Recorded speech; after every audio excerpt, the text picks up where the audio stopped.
Ukangiz haqqini oladi. Otangizdan qolgan hovlidan. Siz olmaysizmi? Aka, xabaringiz bor, yaqinda to'y qilgandim. Shunga to'ydan keyin ancha qarz bo'lib qolgan edim.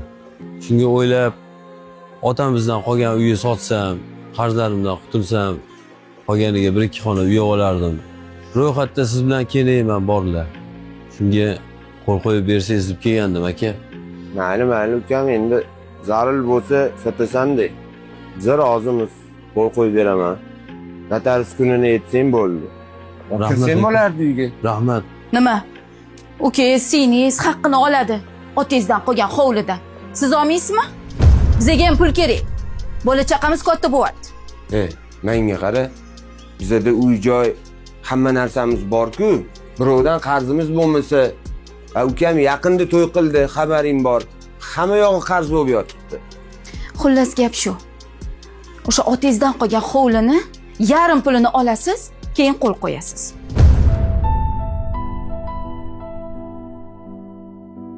Aka bo'ldi. Hisob-kitobni qildim. Pulni oldim.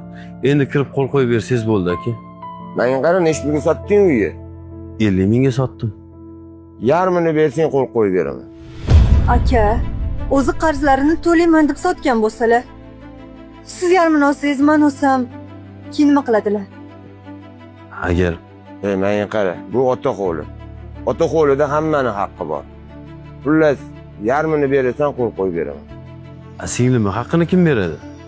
Buni oilasi bor, eri bor. Bergin kelayotgan bo'lsa, ana o'zingni pulingdan beraver.